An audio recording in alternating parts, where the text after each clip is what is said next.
And rolling. All right, so I'm here with Sam McGlone and Cliff English, and when we do these interviews with athletes and coaches, we like to focus on learnings and information that athletes can use. You were recently in Kona, and it was an opportunity disguised as a setback because of your injury. Some of the things that you learned, I think, are probably now proprietary, and you don't want to publish them for the general public. But what can you share for me, each of you? What did you learn in Kona this year as spectators? Well, I'm happy to share my secrets. I really don't think there's too many. Anyone that watched the race could see. I think it was really interesting just to see how the race unfolded. The women's was very different than last year. I think last year there was a much bigger group altogether, whereas this year it really just kind of blew apart. And the thing that really hit home for me was seeing how the girls who were up at the front towards the beginning of the race really fell back towards the end of the bike, and then there was a lot of people that were quite far back at the beginning really coming through. And sometimes when you're in the race, you don't really realize all the dynamics of it, and just seeing that shift and seeing how much it can change over the long day was really, really interesting, and it really kind of made the point just you've got to kind of bide your time and stick to your own race plan. Cliff, what about yourself? Learnings in Kona?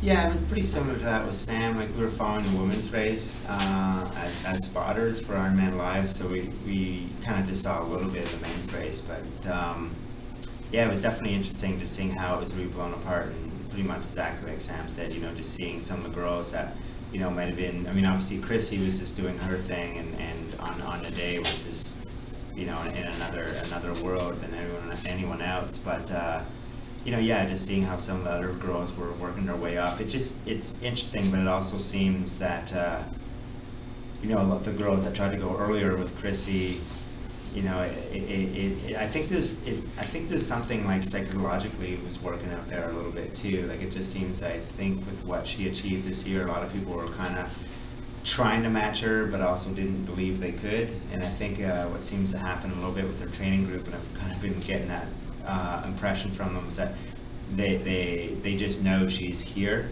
and I think everyone in that group just knows. I think it's almost probably damaged some of the people in that group to a certain degree, because they just know that, oh, she's here, I can only be there, and so I think coming into the race, all the other girls in that team weren't really going to be a factor, really. It was going to be like Yvonne Van Vlerken, who wasn't in that group, and some of the other people, and like a Sam, if she was there, would have been the ones that, didn't see that on a daily basis, and I think that's, I don't know, that's just my observations, but it just seems to me in talking to some of the girls that that's just where they're like, okay, well, we're all here, so. Cliff, you've been Sam's coach for 10 years, and this Achilles issue is the first big challenge as far as an injury goes. You said you're always learning about your athletes. What have you learned as a coach with regards to this Achilles? Because athletes are always changing, their bodies are changing.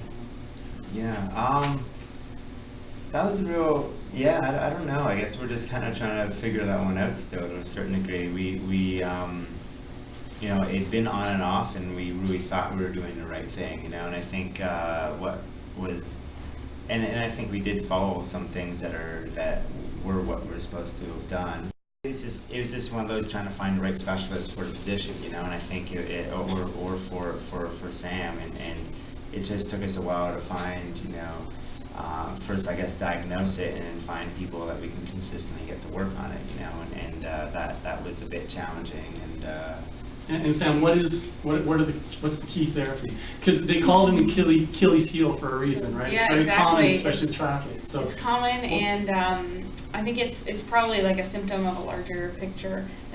Like my left leg has some imbalance, as we were talking about that sort of thing before, and I think just with the higher mileage, it aggravated it. And I think it's a combination of bike and run. It sort of manifests more on the run, but I think the bike puts it in a position to pull on that Achilles. So right now we're really working on loosening up some back joints and working on some sciatic nerve stuff and hamstring flexibility, and sort of working its way down to the heel. So we're really approaching it holistically, and I have a great therapist that's helping me out a lot, and I have already seen like a huge improvement, so I think he's on the right track. Well, thanks a lot for being here today. Oh, thanks, yeah. Thank you. Cut! All right.